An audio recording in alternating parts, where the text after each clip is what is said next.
नमस्कार। इस समय हमारे साथ भारतीय जनता पार्टी के वरिष्ठ नेता और विधायक श्यामलाल शर्मा जी हमारे साथ हैं। आज इन्होंने असेंबली में सवाल उठाया डेली वेजर के मिनिमम वेजेस एक्ट को लेकर, ह्यूमन राइट्स को लेकर। चलिए इनसे बात करते हैं कि आज कुछ दिन पहले की बात करें तो डेली वेजर पर लाठीचार्ज हुआ, कल की बात करें तवी पुल पर युवाओं के ऊपर लाठीचार्ज हुआ, आज की बात करें sir fire and emergency service के एस्पिरेंट पर भी सिविल सेक्रेटेरिएट के बाद लाठीचार्ज हुआ।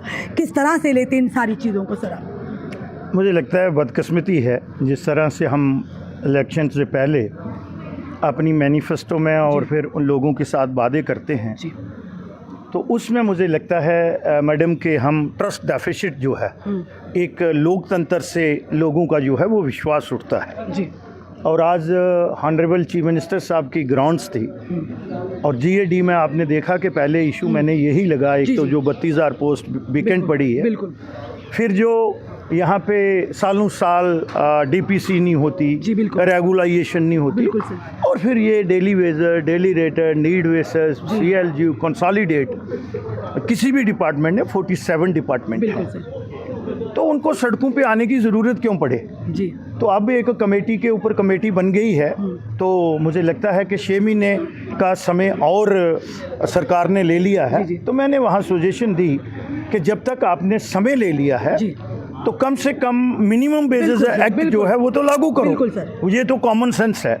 तो ये बात मैंने कही, तो मुझे लगता है कि जब परसों honorable chief minister as a planning and finance minister reply करते हैं तो मुझे लगता है कि उन्होंने कुछ ना कुछ लेकर आएंगे, करना चाहिए। बिल्कुल करना चाहिए, क्योंकि हम कहते हैं दिल्ली की बात छोड़ी, दिल्ली तक मत जाइए, कम से कम लद्दाख यूटी के तो देखकर कीजिएगा। वही कहा मैंने कहा दिल्ली की यूटी को छोड़ दो, हमारा ही अंग है वो। बिल्कुल। अगर और उधर को की जीडीपी भी अगर देखेंगे तो लद्दाख कोई हमसे ज़्यादा रिच नहीं है। बिल्कुल सर, बिल्कुल। अगर वो ये अफोर्ड कर रहे हैं तो हमें क्या दिक्कत है? बिल्कुल सर। हम तरीक पे तरीक दे रहे हैं, तो मुझे लगता है वो कहीं ना कहीं उनकी बेचैनी बढ़ रही है।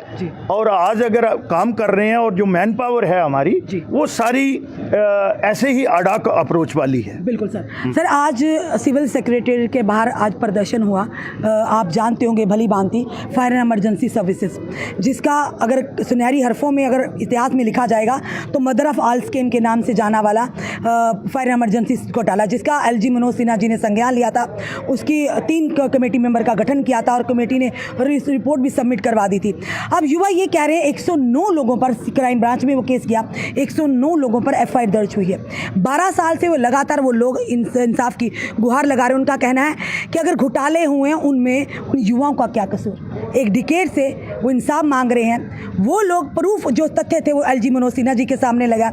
आज भी जिन 109 लोगों पर एफआईआर दर्ज है, जो ये कहा गया कि स्कैम के माध्यम से लगे हैं या बैकडोर से लगे, संडे को जिनकी ज्वाइनिंग हुई है, 8वीं पास लगे हैं, हाईली क्वालिफाइड को बाहर का रास्ता दिखाया, आज वो नौकरियां कर रहे हैं, एफआईआर लगने के बाद भी सरकारी खजाने से तनख्वाहें ले रहे हैं और वो लोग आज डंडे खा रहे हैं। तो क्या कहेंगे इसके बारे में? यही रहा है यहाँ आज जो अनसर्टेनिटी है इस स्टेट में, ये बड़ी खूबसूरत स्टेट थी। बिल्कुल सर। जब हमने ये डिस्पैरिटी की है और हक तलफी की है और जिसका हक बनता है वो ट्रांसपेरेंसी और अकाउंटेबिलिटी हमने इन प्लेस नहीं रखी, बिल्कुल सर, तो तभी ये कश्मीर के हालात भी जो है वो बैड से वर्स्ट हुए।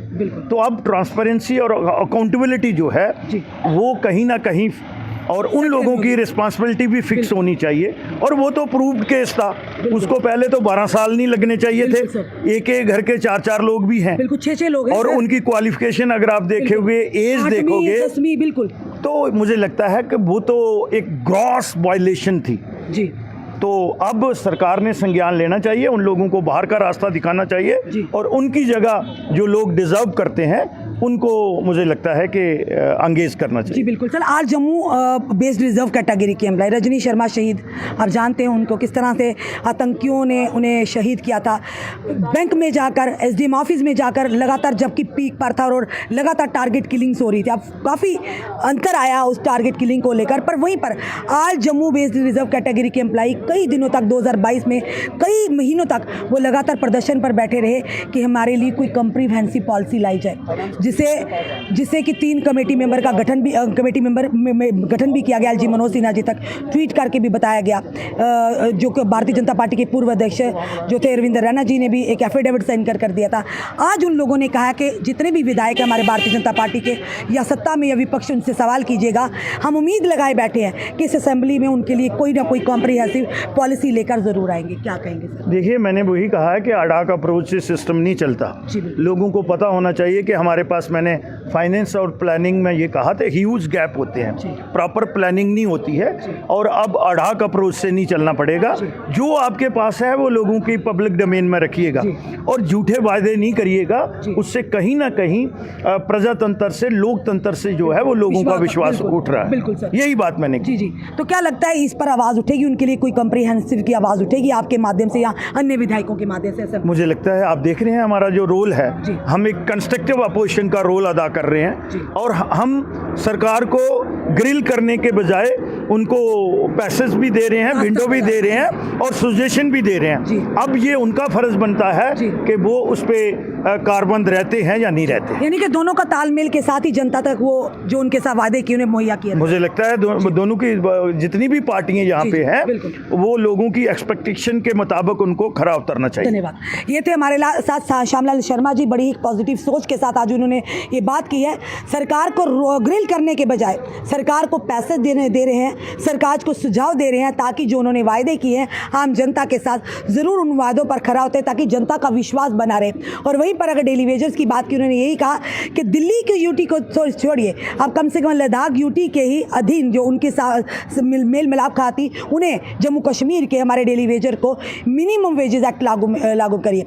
और उसी के साथ हमें आल जम्मू बेस रिजर्व कैटेगरी का भी सवाल किया और साथ ही साथ फायर इमरजेंसी सर्विसेज के घोटाले की भी बात की। क्या कहा आपने, सारा सुना। प्लीज़ हम ये अपनी जनता से निवेदन करेंगे कि अगर आप चाहते हैं जितने भी विधायक या मंत्री हैं उनसे कौन सा आपके रिगार्डिंग सवाल किया जाए, ज़रूर कमेंट बॉक्स में कमेंट कीजिएगा और इस वीडियो को शेयर कीजिएगा। जुड़े रहिए हमारे साथ अगले अपडेट के लिए। जय हिंद, जय भारत।